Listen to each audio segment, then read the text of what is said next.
Thank you so much for coming to this presentation, and thank you so much to the Portland Art Museum for inviting me to do this talk about my works and also in relation to works of the Art Museum here.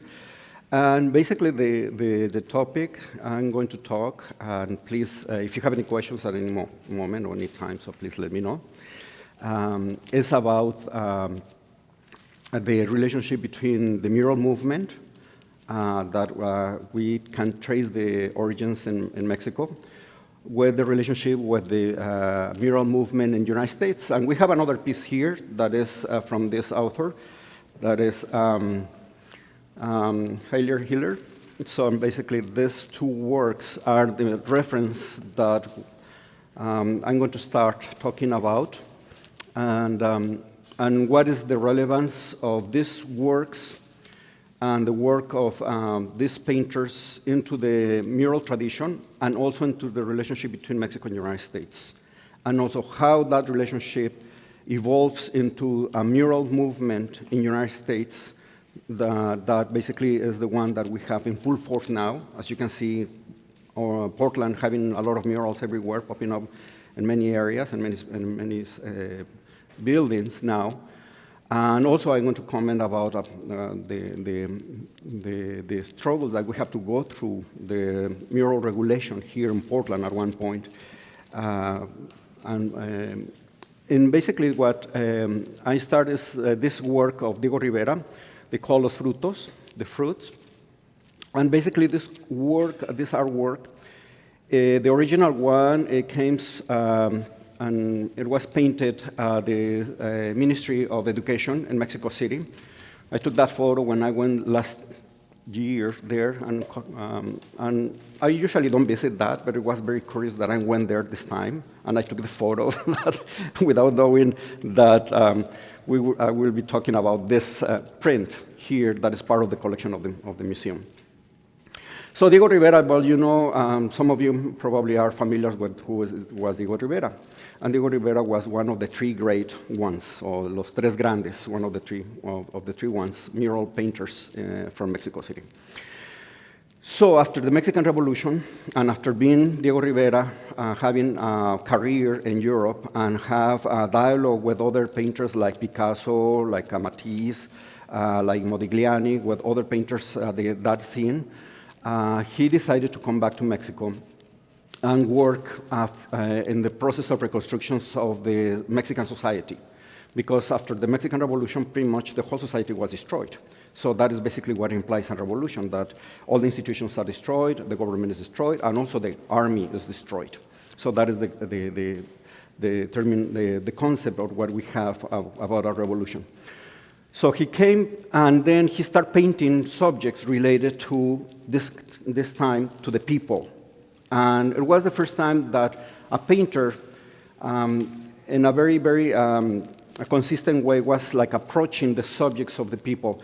Some other painters in Mexico before that period, so they were painting elements of the Mexican society, yes, but with this intention that Diego Rivera has with this social content and social ideology that was member of the Communist Party, it was something new, because he was bringing an image or a message and an image as well, and a utopian world where the people can have a better society after and reconstruct the society after a revolution. And basically what we see here is this kind of idyllic relationship, and the frutos taking, you know, the fruits from the tree, and then this sharing of the fruits of the work, basically. So these are elements that they are part of the ideology of Diego Rivera as a utopian, because he is basically, he at one point belongs to the Communist Party, the Mexican Communist Party, and he was basically bringing all these elements of the reconstruction of the society in a utopian way, with equality, social justice, different elements. In addition to that, so he was depicting the people there with the features of the Mexican people, trying to get away from the European models. So, and as we can see here a movement that for the first time trying to respond to the European influence. So that European influence that they've been having for 500 years, basically, that they impose the European standards of beauty, aesthetics, ideology as well.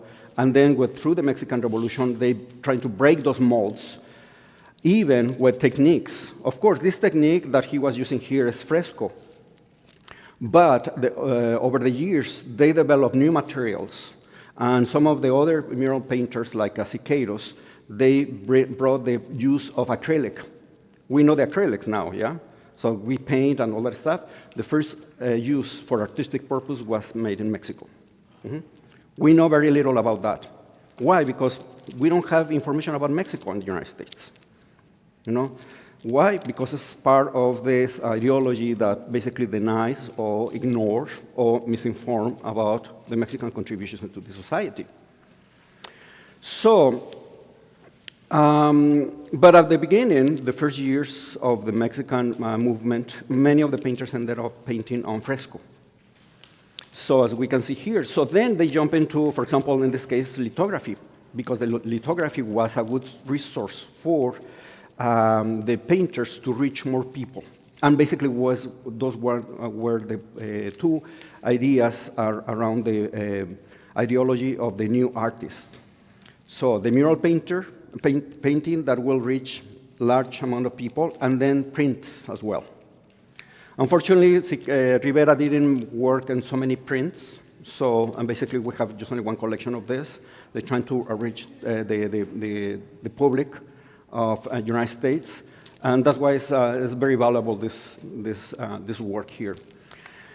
So, So this piece followed the mural? The mural, yeah. So the mural was, that was done before. I mean, that was done first. So then that was 1928-9 when he painted all these walls of the Ministry of Education.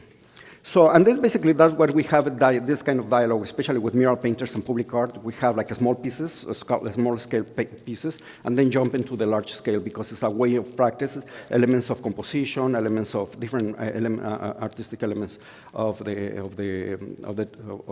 content of the artwork. So, but the influence, what we start experiencing here in the United States of the mural movement was during the recession, with the WPA, the Works Progress Administration.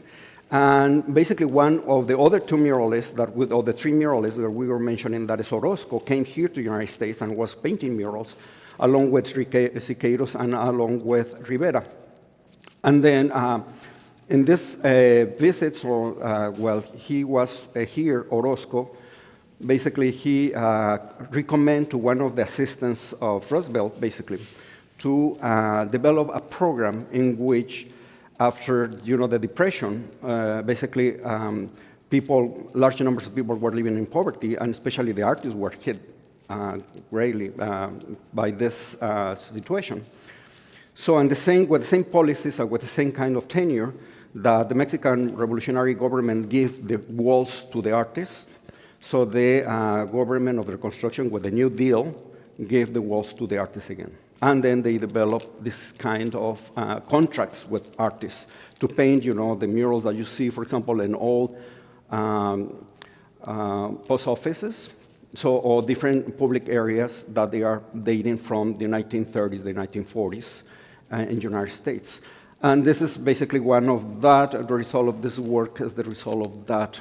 And as you can see here how this movement influenced, not only in terms of the policy making of the government of that time through the implementation of the New Deal, but also in the process of sometimes the style, because Orozco and Rivera, in particular Rivera, was working with a lot of students or a lot of assistants that they ended up like a painting with this kind of realistic style. But also during this period, we have to keep in mind that it was during the period of before the war, the Second World War, and they have a message, a social message that was very strong in the content of the painters of the WPA.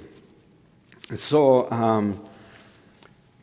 So it's what we have there. That's why we have this dialogue of these works in United States.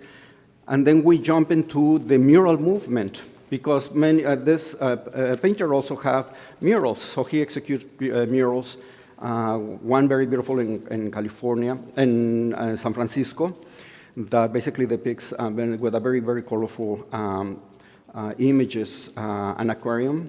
That is basically far away from this kind of images with this kind of colors, that they were like a more earth colors and muted. So what we see here is the development of the mural movement from artists, from masters basically, that basically goes from the revolutionary movement until 1950s, 1960s. What we have later on coming is the development of community murals in the United States. While the movement of the mural renaissance, or the mural Mexican renaissance, was basically pretty much funded or supported by the government in Mexico. The new mural movement that we will see during the 60s is going to be a mural movement coming from the communities itself.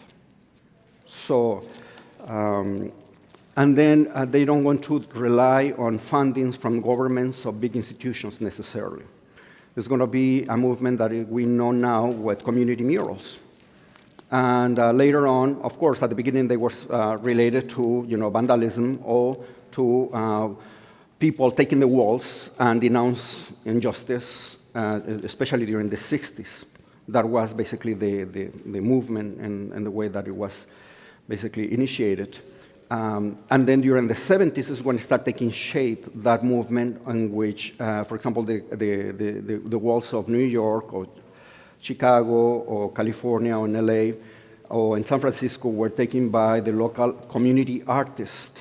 They were not necessarily master painters or professional artists. They were community artists from the community. But at the same time, what they have in common is that it was a policy that they're trying to implement from the beginning, and intentionally in some of those cities, that they will have a master mural painter guiding local community artists. Sometimes yes, sometimes not. But for example, in the case of California, the case of LA, we have that with Judy Baca, for example. So we can go to the next one. So this work that I did was is when I started learning for the first time about mural painting in Mexico. And I was doing my research in anthropology, and I was doing my degree in social anthropology and ethnology. At the same time, I saw that somebody was painting the walls in my university. I was there. So, and then the person that was painting, that was this a Mexican artist called Arnold Belkin, that curiously, he is from the Northwest. So you see, I don't know if it's part of the destiny or something, and he's from Vancouver, Vancouver, BC, but Mexican painter, because he was living there for, I don't know, for forever, yeah, basically, because he was also one of the disciples of Siqueiros. So he actually worked with him and learned, the fundamentals of what is a mural art. Because basically one of the things that they propose on the Mexican mural movement, that a mural painting is the result of a discipline. A mural painting is not just decoration. It's not something that is beautiful and is nice, and I have an empty spot here, and then I'm going to put something on the wall, and then I'm going to call it a mural, It's basically what we have that perception. And yes, that is a mural, yes. But what they were proposing on this mural movement, it was a discipline in which you have to study the environment. You have to study the audience that they are going there. So you have to study what's the interaction. So what is the perspective? What is the angle that is going to be perceived? All these different elements. What is the materials? For example, Siqueiros, that was his teacher of Arnold Belkin, was saying that you are not able to create new art if you are still using old materials.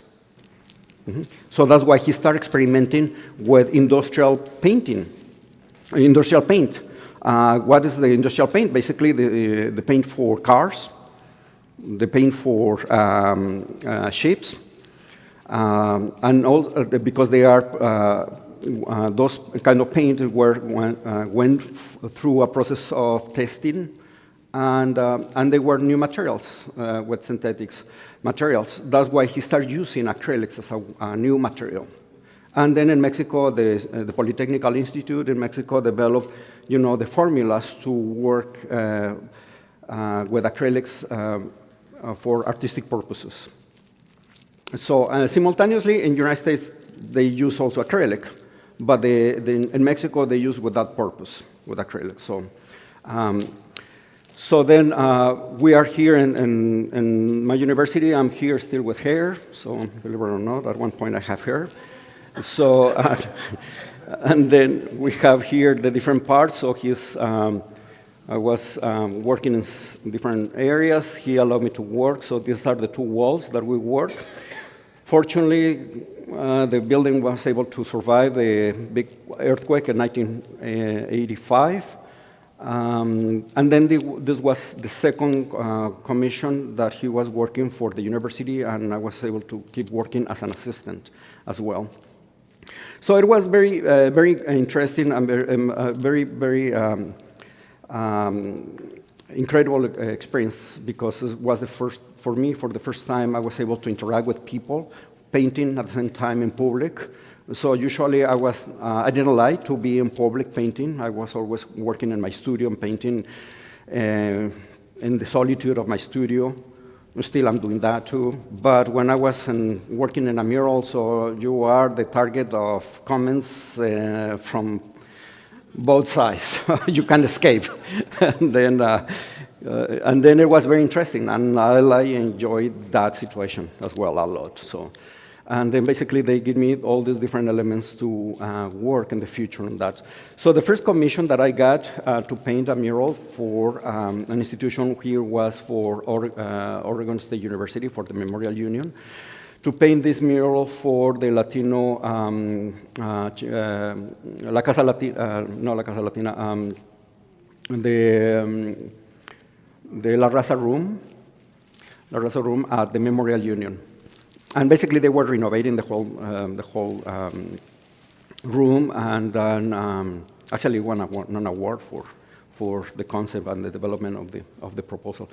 And then basically, what I'm trying to do, and this is basically what basically all this time is really so hard for me to deal with, is basically what I'm trying to depict is, the people that they are working, and they are immigrants, they are coming, and they are following a path to the future, but also they are following a path to education. And this is the Memorial Union of the university, reflecting, the contemporary societies here with elements from the history, from the conquest, and for the pioneers. And in this side, so we have elements from the native cultures or other cultures that basically are part of the U.S. society as well here. The Native American, the black culture, the Mexican origin people. And then we have, at that point, we have a comment here. So that was the Hail Bob. The hands has, sorry for the resolution, it's not very good resolution, but in the hands, she has the tools of knowledge. Basically, a pencil, a pen, and a brush. And that is the tools of transformation. Those are the weapons. For me, those are the weapons. So those are my weapons. And then here we have, the Hail Bob that at that time was coming. And then I finished this commission when the Hail Bob went around the sun. So it was pretty cool. So to have like that part of the.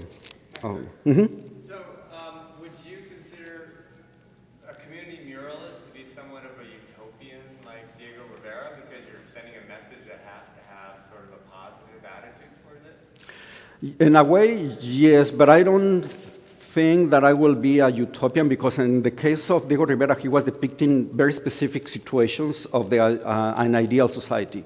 And in my case, I'm not trying to depict situations or scenes of an ideal society. Basically, what I'm depicting here is people going to pursue education. Yeah. So that's what they did. And that is basically the path to follow. And that's basically what we see now with the dreamers. So that's why those are my heroes. So, and then that is the future, yeah, always the reference to manhood as a future, a better future, and then the sun of a new era, basically. Those are hopes for the better future. That's why I like to live that element in a very open meaning. So a better future, something that is going to change for good, but not to give specific elements, because at the end I know that the more deep transformation is going to be the individual transformation from each one of us to build a new society. It's not by imposition, it's not by violence, is by the deep conviction of each one of us to change our society for good. And that is also the position of Orozco, for example. Orozco was, while Diego Rivera was very utopian, he was a member of the Communist Party and he was very active. He basically helped to get asylum to Trotsky, that was fleeing from Russia because he was a Jew, working for the Mensheviks. That was the opposition party of the group of the Bolsheviks, and then coming and trying to be more progressive in many ways. Still, his approach about society was create this kind of revolution with these very utopian elements. So, but in the other case, we have Orozco, that it was very, very dissolution with the revolutionary movements, because the only thing that he saw was carnage and destruction and masses, So and he was basically, in one of his main works that is in Guadalajara, you see a Men on Fire, basically emphasizing the importance of the transformation of men by himself in a mystic way. So that is basically, in that position, I like to position myself in between the two of them, without having this kind of disillusion attitude or kind of disappointed attitude that Orozco was having. So, sure. Staying on the topic of the utopian, the revolution affected people differently, like you said, Cicados and Rivera. After other revolutions, like the Russian Revolution, French, even in Cuba, are there muralists, or do you know of other painters that had the same attitude as Rivera? Seeing the people in positive light? What I see is, like, in terms of graphic arts, probably they don't have that prominent figures. Probably in music, they have more in Cuba that they are very, very famous for. So, of course, I saw that they have like murals, but sometimes I see that they are inviting other painters, and many of the painters and artists basically flee the island. So they have, of course, programs about public art as well there, but probably because of the lack of resources too, that they don't have that much, massive investment that they could have other societies. Or like, for example, even if Mexico didn't have that massive investment, so they have a constant investment on public art, constant, with the reconstruction of the mural movement. But yeah, of course, so this is a very interesting point, because not only Mexico developed this kind of artwork, so that at one point I tried to get away from, ideologies or an ideological work that becomes more like a pamphletarian, or like a pamphlets, or like a propaganda. Trying to avoid that. So why? Because when you develop an art that responds to a specific ideology, sometimes you limit yourself. Because for me, the more important aspect is exploring the different dimensions of the human being and the expression of those concerns and issues. And of course, there are the social dimension, of course. We cannot avoid that. But again, going back to that, so then what is interesting is that Mexico offered this movement. So, and also, for example, the Russian Revolution or the Chinese Revolution developed their own lines of work with, this heavy social content that was pretty much propaganda. They have a specific style developed that was repeated over. And you see Comrade Mao and Comrade, Lenin, and everybody's happy behind him, and et cetera, et cetera. And yeah, that is basically a state art. But Diego Rivera, that's the point, why so relevant, Diego Rivera and Siqueiros, for example. Even they work with the state, even they work with this kind of ideology in many ways, with this social commitment. So still, they didn't follow into propagandistic work. So that is the other thing. So that was so relevant, this kind of work, and was so impact the world. Not only here, like for example, you see in the third world countries, when they have revolutionary movements or movements of change, like for example in Philippines, you have that influence of this kind of hard work too. So then I start getting commissions after I finished my program in Oregon, University of Oregon in art. So. But then I didn't work full-time. As you can see, I paint elements of multiculturalism here, basically focusing on the new generation and planting the trees for a better future. Basically, that is the image that following the same kind of idea. I painted this. This was the first mural, exterior mural that I was painting.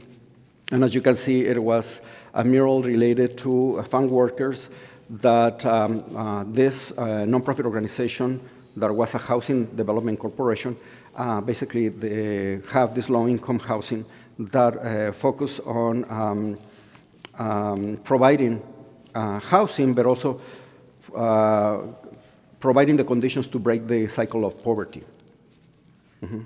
And then one way to do that is also to provide, the different elements, like, for example, a community center, classes or workshops that they can provide inside of that housing development. And this mural was painted on the community center of the development. We can see here that is the new generation that emerged, so elements of change. I start using the elements of the butterflies as symbolic elements of change and transformation. And then here we have at the front ground, everything is black and white, reflecting the harsh conditions of the farm working people, and how Cesar Chavez was working with them to overcome the harsh conditions of the working class, especially the farm workers. So, a child working next to an elderly, an old lady still that you can see in some of the fields. So, but in the same time, we have all cultures from Mesoamerica emerging. That is the strength of what we have in those communities. So then I paint this mural for Woodburn High School. And then basically it was element for, more specific for the title was related to community leaders because it was for one of the sections of the high school in Woodburn. It was related to the Academy of International Studies. And they're going to have a strong content about leadership and social justice. So basically what I put here is like two panels that we can flip those two panels in different ways and have another configuration. But again, here we have, again, the border, again. I'm talking about that. So we were talking about, I painted them in 2007, and still now we start struggling with this issue again. And then here we have the future, again, with Mount Hood, Lincoln, the image of Lincoln, and different leaders and historical and not historical of the movement, the historical movement towards a better future. So with elements from the society here, Martin Luther King, and that helped me to develop this mural painting that I painted here. So I don't know if you're familiar with that mural in Powell on 13. And basically it's the same elements here. What happens here is that I submit the proposal to RAG to get a funding for painting this mural. And then they say no. And then at that time was recently implemented a new mural program with new regulations because the city was fighting for 10 years with Clear Channel because Clear Channel was mentioning that, according to the position of the litigation, that they were affected, or the freedom of expressions of Clear Channel was infringed by the decisions of the city giving the walls to local people or local artists. So because it's a media company, a billboard company, that they feel that they were treated unfairly by the city because the city was giving the walls to the local artists. So, of course, it was a whole process of litigation. At the beginning, the judge fails in favor of Clear Channel because the city was providing, grants and providing all those spaces. But then they appeal, and then after the appeal, they show that basically, because Clear Channel is a person, corporations are persons, yeah. So, and then basically it was the voice of Clear Channel being affected by other artists. But then when the appeal came, they say, no, it's, yes, one person, but it's the voice of the collectivity. It's we, the people, basically, are the ones that we decided what we like to see in our communities. And then the judge finally failed in favor of the city, of RAC, basically. So they didn't have to pay the tax, the $1 million that they were expecting. Plus, Clear Channel after that was demanding compensations for the litigation process that took 10 years of all those legal fees. And the city said, no way. So you get in trouble in this, and you start initiating this, so it's on your own risk. So finally, I was able to, we start painting murals in 2006, from 2006, and now you see murals all over. No? But during 10 years, you didn't have murals around Portland. And what happens here is, basically I was submitting this proposal to RAC, says, well, this is my proposal. And I say, no way, I mean, they didn't accept the proposal. Because they say, oh, you're saying that it's about leaders of the civil rights movement, but what we see here is that you have here the pyramid that is basically a place where they perform sacrifices, human sacrifices, and then you have the pioneers that basically they came here and killed, the Indians. And basically that was the position of the committee at RAC. And I told him, well, I mean, it's your point, your perspective, but it's my perspective, and that is my voice as an artist. And for you, probably that is a place where people perform human sacrifices. But for me, it's a cosmic clock in which the Mayas or other Mesoamerican civilizations basically create these monuments according to archaeoastronomical observations. And therefore, for me, it's not just a place where they were killing people. It was more a place where they were bringing all the knowledge and the sophisticated knowledge that they have about the cosmos. And they were cosmic clocks. And then, the pioneers is part of the history of Oregon. So I appeal, I complain to the city, and then finally they say yes, because they were afraid probably that another lawsuit will come out of that, so, which I was not interested at all. So I was interested just only keep painting. I'm sorry to say I don't know the two bottom figures. I just see Chavez and Martin Luther King, but who is the Native American, who is the female? Yeah, Chief Joseph and Susan B. Anthony. So I try to make it like a local, regional, and international as well. So, and in this case, we have the victory of the process of the civil rights movement. And then here we have, the Statue of Liberty, basically, granting all those rights to the people. So give me your poor, et cetera, et cetera, et cetera. So as part of the immigrants, but it's also this movement. So then I paint this other mural that was here at Beaverton in Watson and Farmington Road. And then basically I did that with a new technique that was a fabric that you painted indoors, and then basically you just installing one one shot, basically. Like, take me like 1 week to do the installation of that. So, and then at that time, I started working with mosaics. So then I started like incorporating elements from the mosaic effects. So, and then that, and again here, I'm hoping for a better future, but the only way that we're hoping for the better future is in a true transformation of men.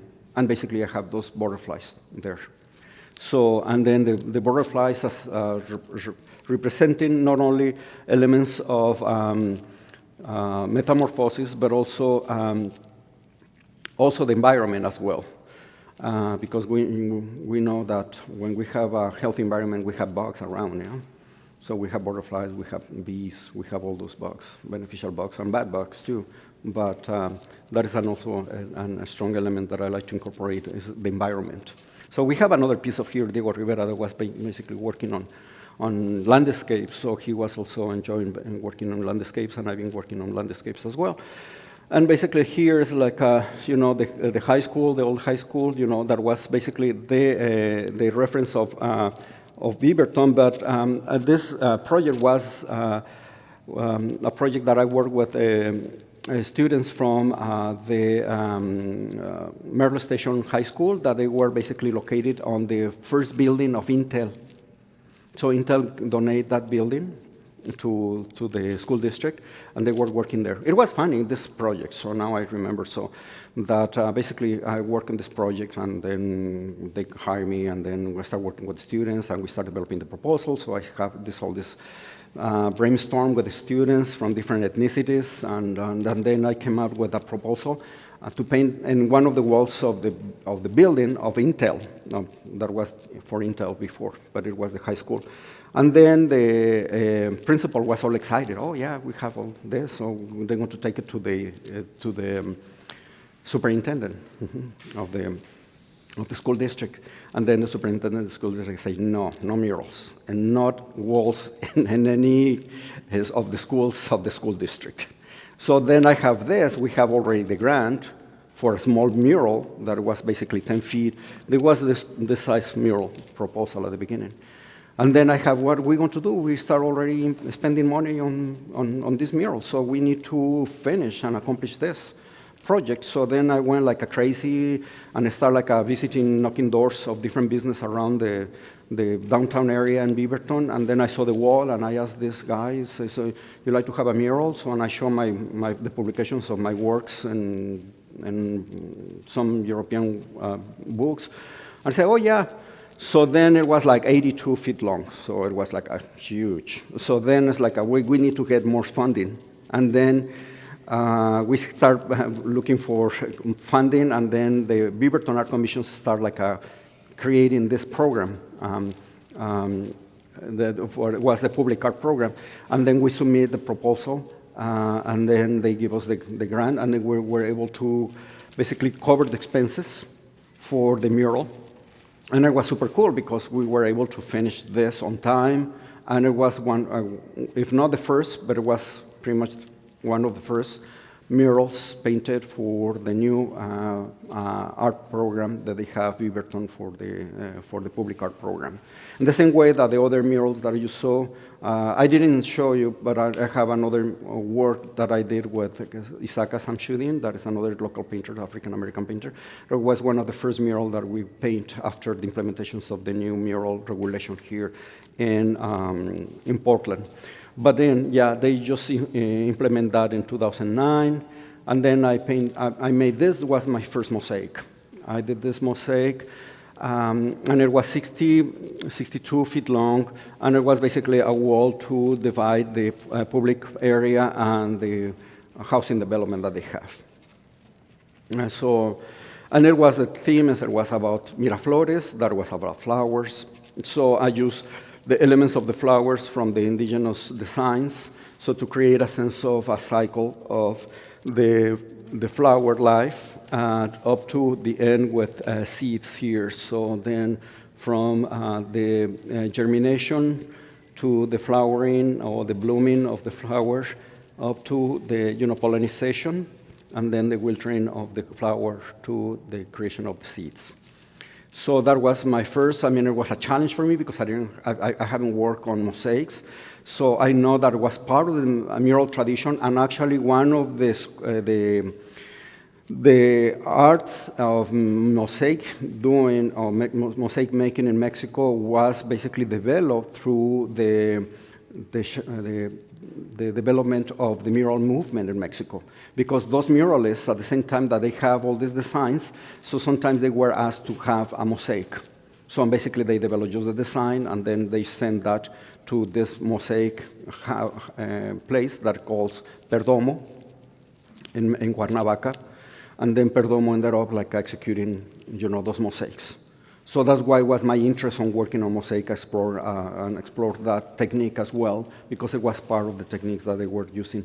Also, plus it's more durable than a mural painting, because the mural painting fades or is, is exposed to the elements, but this lasts pretty much forever. Yeah.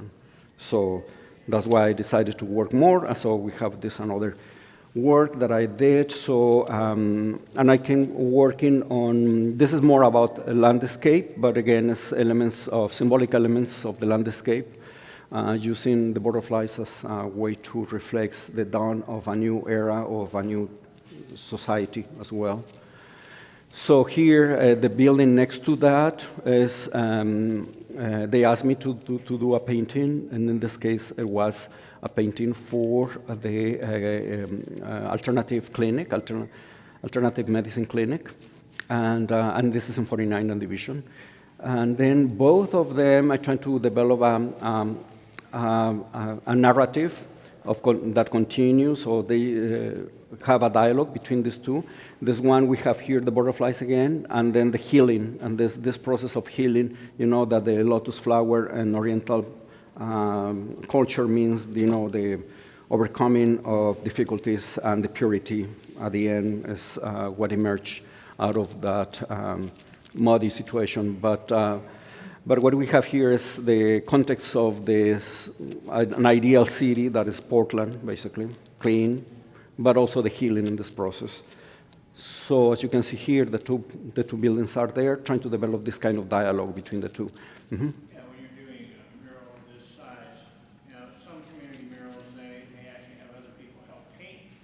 Mm-hmm. Do you have people helping you, or do you paint them? No, I always have, especially when I'm working on this, and mosaics more than that. I always have assistants, or when I'm working in the size, usually I have, when it's painting is not that difficult, I can work by myself, but usually I have one or two assistants or volunteers. But in terms of the mosaics, I have to have assistants. I have to pay them because it's more labor intensive and requires a lot of skills. So I'm not able to, I can teach them, but it's like I start from zero. So that is something like, so. Mm-hmm. So are you able to teach mural painting while you produce the mural? It's usually what I try to do. That's basically what I'm the programs that I try to implement at Portland State University. That I'm so lucky working and allowed to propose this kind of projects, because basically what the best model that you have when you are teaching something is by doing things. Because I know that I can have the option to teach this in a theoretical aspect, but if you are not immersed in the processes, if you are not like, for example, in this case, like getting paint and get dirty and then messy, and if you are not there, so then you don't learn, basically. So, and that is basically what I like to see. I didn't include the images. Usually I have this PowerPoint presentation in which I add elements of, the process in which the students are. I hope I can save it now. I don't remember if I save it or not. But you can see that I have like a space like this, like I unroll, the whole thing, and then it's a big churro. And then I unroll it, and then I start painting on the floor. And then, and in the case of the mosaics, I have to have a big table and then put one thing. But yeah, I have to have, that is the best model. It's basically the model of pupil, teacher, or master painter, or master artist, and pupil. That is the best one. So that's why I prefer to hire assistants that they took my classes, but sometimes it's very difficult. Sometimes it's people that are more interested on the field, on the trade. So then I paint this mural for La Casa Latina here at Portland State University in one of the courses. And also that is basically, we use the course that I was teaching for La Casa Latina. And again, here we have here the students, the migrant students that they go to university pursue education. Curiously, there was, this is the original image of this at the center. And when I was painting that mural, I was hanging that mural, they told me, oh no, she's naked, so we have to cover her. I said, what? You see, we're in 2000 what? 2011, and still struggling with those things. Oh no, you have to paint it, or to have to cover, that part. And then the mural already was in place, and I have to put, I mean, it's like a, So you covered her with an orange body? yeah, like a piece of like a shawl thing that was like a covering. But you see, those are the things that you have to do also. Of course, if you don't, I mean, I'm flexible enough to do that, and up to the point that I don't compromise things. So for me, I'm not compromising my main message that is here, that is basically pursuing education. If we work together, we are able to transform ourselves, and we can now reach to, the sky is the limit. Because I put here the image of Jose Hernandez. I don't know if you know Jose Hernandez, but this is, he was a migrant worker picking cucumbers and strawberries in the fields in California, and he ended up being one of the astronauts of the shuttle. And I met him later on, and then I showed him the mural and all that stuff. So, but as you can see here, so then basically, the sky is the limit. So through education, you can go through that, and you can transform yourself in whatever you can pursue your dreams. That's why this was an honor to the dreamers. Now, the murals can be inside or outside. And is that indoors? Yeah, that is indoors.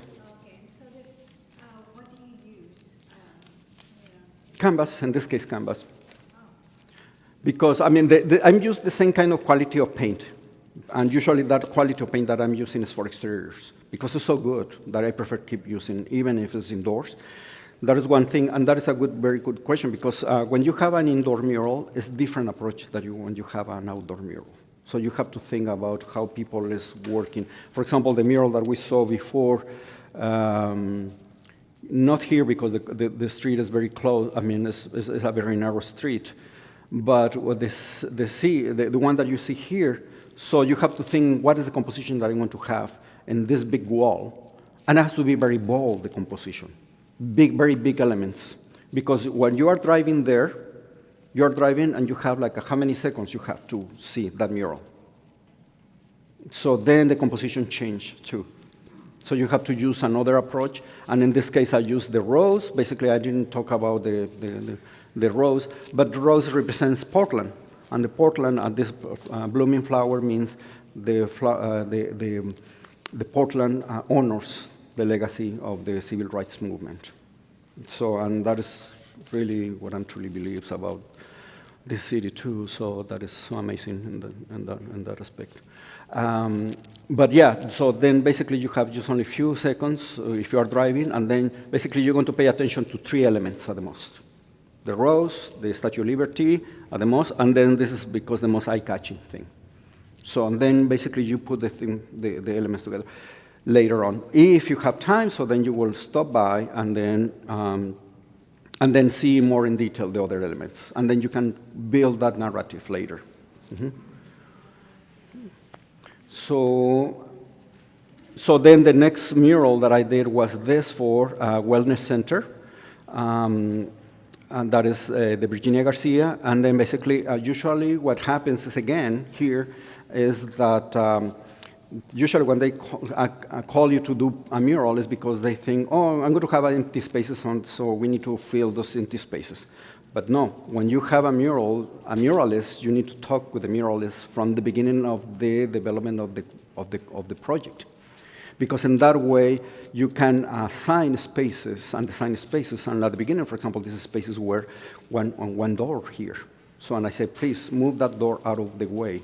So, and then I can use the whole space, even if the columns are, crossing this, because when you drive, basically what you see is the cut of the columns. The columns are cutting the mural. But when you are walking, you don't pay attention more on that. So you pay more attention about the narrative of the painting, that is the mosaic. That is the one. So basically, walking here or walking inside those arches here. So and basically, this is the image here. And again, it's about communities of origin. You know, the story of the kid is Virginia Garcia, and Virginia Garcia was a kid that ended up dying in the fields while her parents were picking strawberries. And so she passed away because of the basic healthcare that they didn't have access to. So she got all ill, and then she ended up dying. And then basically they create this foundation. And then the way to create the narrative was the kids are playing, and then they disappear here. Here we have the strawberry flowers, and then in this way the kid ended up like becoming a butterfly, because they don't want to have any reference of death or elements of depicting in a graphic way the death of that child. So. So again, the elements of the butterfly as a transformation. So then I did this exchange program with the National School of Painting in Mexico City. And then we were talking about, again, with the students from there and students from here, from Portland State University, what kind of theme we will develop for that mural. And they agree about how those two countries basically are dividing a region by creating this wall in this way. As you can see, because it's a very long wall, so how is this? How the perspective changed? So we have the communities of origin here, and then the wall here. We know with the smuggler here and these cities in the United States. But overcoming that, we have here the dialogue. So that is a symbol of dialogue from the Mesoamerican tradition. And then we have here the butterfly, too. That is representing, again, migration, too. Mm-hmm. So basically, we know that the monarch butterflies is the best example of how migratory animals doesn't recognize borders. So, and basically, the impact of the border that we have now, I mean, as a proposal, is basically going to disrupt ecological areas in a negative way, and they're going to put in danger some species too. So that is basically what we are fighting for. So the taking care of, caring for the environment. So then in the same way, so, and this is another housing development, and then we have here elements of mosaics for the recreational area that they have at the center of the housing development with images or landscapes from Oregon. And from here, we have other elements from Oregon. And here from Mexico or Central America that we have here. And again, we have migratory animals, like, for example, the swallows, and then the butterflies. So this was another work for an elementary school that David Douglas, and was an extension that they built to the school for the Learning Center. And basically, this is about the tree of life, tree of knowledge, or learning tree, using the image of the tree of knowledge. But the learning tree is basically how the students engage on learning activities, and also the caring of the environment that we have in here. So with Portland here and bridges too. So I'm in favor of bridges instead of walls, as you can see. So this was a mural painting that I did for Beaverton. And in this way, you can see here the influence from the mosaic works. So on the mosaic approach. So using the brush strokes and then working on unifying the composition in this. And basically, those are elements of that basically pay homage to the beauty of the region, yeah? That unfortunately now we have on fire, yeah? So then the moment of, so then I did this with Mark Brody here, this project. We did this project, and that was the Virgin of Guadalupe for the grotto. So using traditional elements or traditional materials for the Byzantine glass, and it was a fun project. So there were 3 panels, so basically the moment of the apparition, and the moment of the proofs to the friar Zumárraga, and those elements are very important in the Mexican culture that basically are part of the beliefs. This goes beyond the Catholic Church. This image is more about the spirituality and the traditions of Mexico that is not necessarily just the Catholic Church. So something that we need to understand more, how rooted this image. In Mexico says that even atheists are Guadalupanos, no? From the Guadalupe tradition, even atheists and other creeds too, because it's a cultural element and an element of the spirituality, not necessarily to the official institution of the Catholic Church. It goes beyond that. So that's why I was happy to work in this project, because it was a very good opportunity to explore that subject. And that was last year, yeah? Yeah, so then the blessing, it was very, very touching moment, so on the blessing. And then this is the last mural that I did here, this summer I finished. It took me 1 year, pretty much, because it was very hard to find a place to complete the whole mural. And then I decided at the last moment to add the elements of the of the cliffs. In the same way that I add the element of the comet and the other mural, I decided to add this because I always add elements of the sun and the moon. Because it's part of the duality of our lives, the duality of nature, the duality in which we are immersed. So, but in this case, it's a special moon. It's not just the crescent. It's not just only the full moon, or sometimes usually I put a crescent and I put the sun. But here we have the dawn, and then we have here the moon. The moon as a well, of course, as an eclipse, but it's a moon that basically is a message for hopefully a better future. So as what we have here is elements of the butterflies again. So I'm repeating that. And elements here of the fields around Woodburn, because they have all this industry that they are taking off, and not necessarily is just only agricultural. We have a large Latino-Mexican population there because of the agricultural activity there, but the city is growing so fast around tourists and trade and commerce, so because they have, the mall basically is what is most famous. And I like to incorporate those elements, and in the same way that I try to incorporate these elements, I try to bring the elements of the multicultural elements of the society in Woodburn, and develop a narrative in which the elements are inclusive, so in which people can see, and the different groups, different cultural and racial groups, they can see reflected. For example, in this case, we have the house of Sedlmayr, that was the founder, and the development of the town with the locomotive that connects Portland to California, and how this town basically grow, of course, after the clear cutting of the area.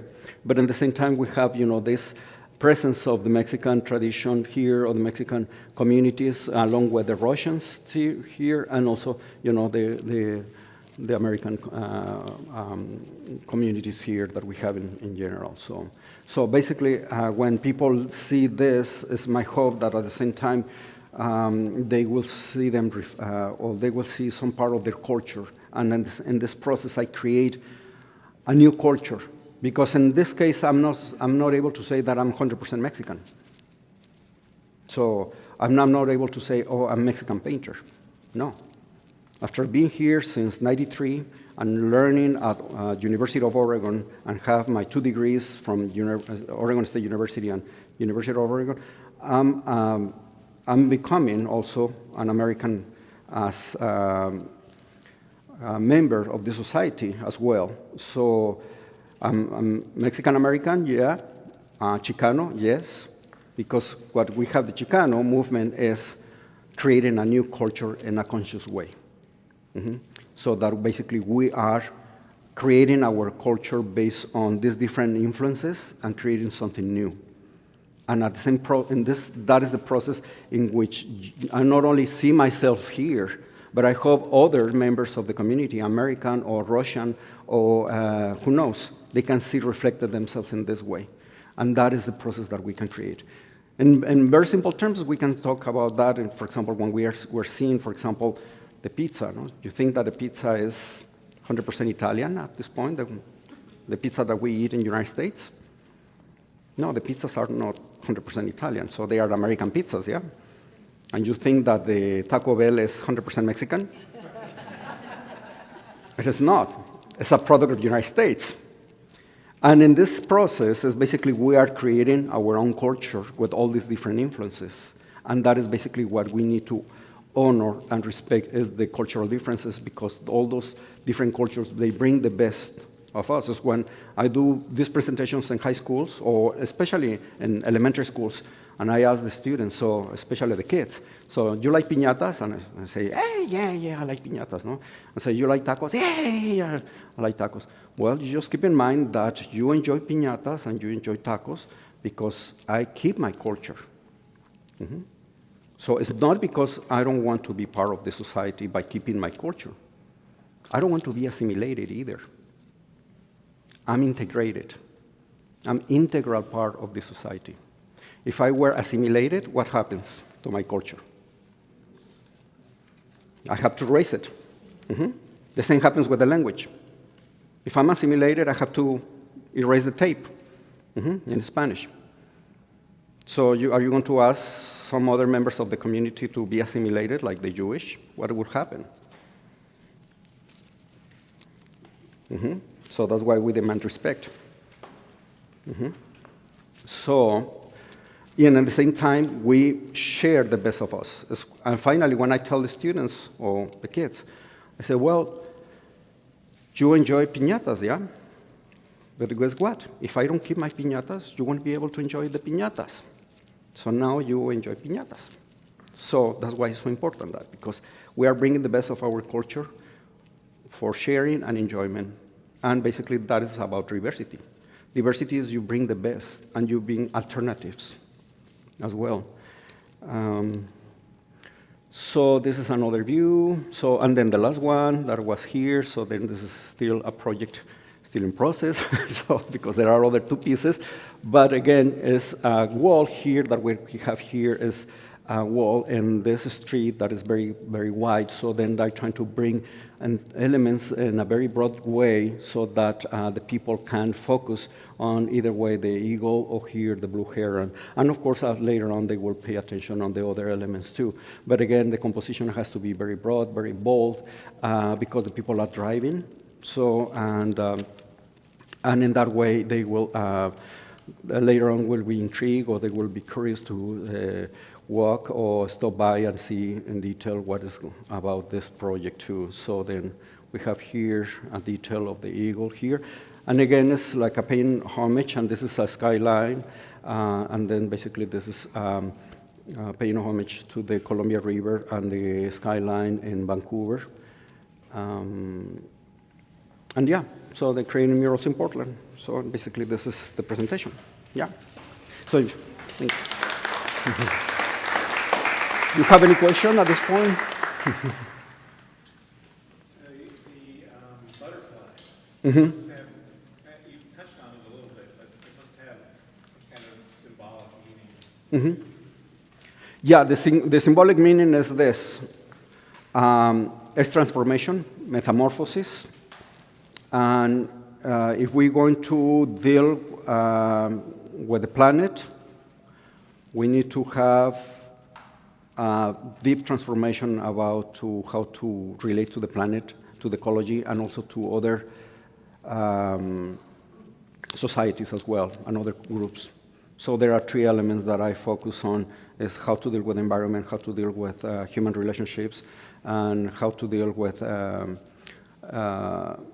with animals basically, but it's the environment. So if we treat fairly animals and other members of our community or human beings, and also we treat in a fair way and sustainable way, I would say, sustainable way the environment is. That's why I enjoy to work in this kind of landscapes too, because it's a way to display the beauty that we need to preserve and not to just throw firecrackers or and deal with it in that way with nature. So something that we are responsible to, and we need to take care of that. That's why I'm focusing on those subjects too. Given you've worked both in Mexico and here, one of the things that I like about Spanish culture in particular, going to Barcelona and going to Mexico City, is how the public realm, it kind of extends into private property. And people that own private property love to have beauty that the public enjoys. And we don't necessarily have that ethos here, and so how have you, has that been hard to overcome here? How have you done? Well, that is a very good question, because that reminds me about this project in the Skyline. For example, what you can see in Mexico is because we have a very long tradition of cities that they were very, very dense populated. And then you have all this artwork that basically was part of the process of sharing the artwork with the people, but also you as a private owner, they were basically have this kind of like a enjoyment or display, if you want, sometimes of opulence.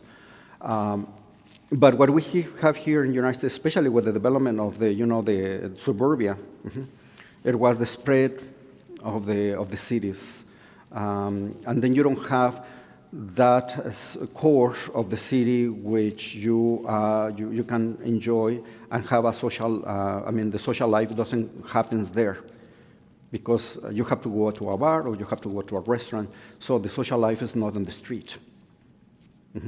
So that is basically the tendency in the United States. But for example, in this case, I was envisioning, for example, in the Skyline, you have this very long road that is very beautiful because they have like a medium.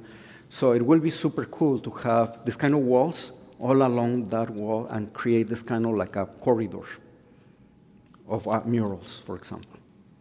That will be super cool.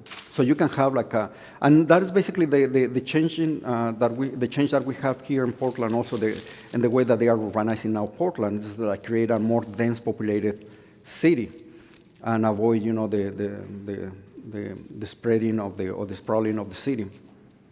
So basically, what you have here, when you have more dense population, so then you will have the possibilities of creating this kind of artworks as well, like murals. So that is a very good opportunity to do that. Before that, you didn't see that much murals either. So, and basically because of the way that the cities in the United States evolves, and basically they are pretty much recent, many of the cities. I mean, we're talking about like 100 and something years of Portland, yeah?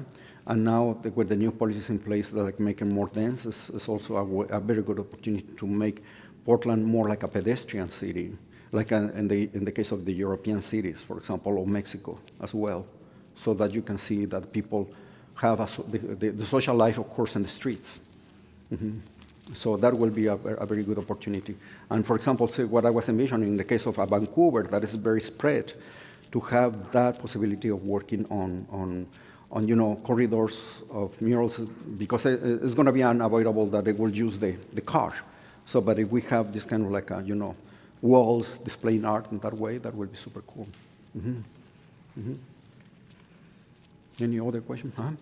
We just did an interview with a muralist who, like us in the early days of trying to deal with the city and the regulations, he did a mural on a residential house in Oh, yeah. St. John's. Yeah, you have the interview, yeah. Yeah, I wish I was able to.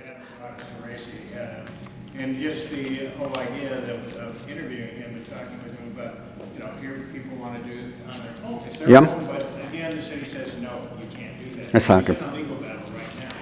Yeah, that is very interesting because basically when I remember I saw that on social media, I make the comment. So the regulation that says that less than 4 units that is not allowed has to go. That has to go because they say you can paint a mural in a place that has more than 5 units or 6 units. I don't remember the numbers of units. And then you can paint the mural and they can give you the permit. But that has to go. So, I mean, the problem with the city regulation that we have now, it was a reactive regulation against, you know, the pushing of corporations to control the spaces, the public spaces. So the city put in place this that is becoming the model, actually, nationwide, of how to struggle or how to fight back to a corporation that is, you know, the corporations are always pushing the limits and everything, so controlling everything. So it was very good, but there are many things. That's why I complain. I send the complaint about not allowing me to paint that. So then, but another complaint is that one, for example.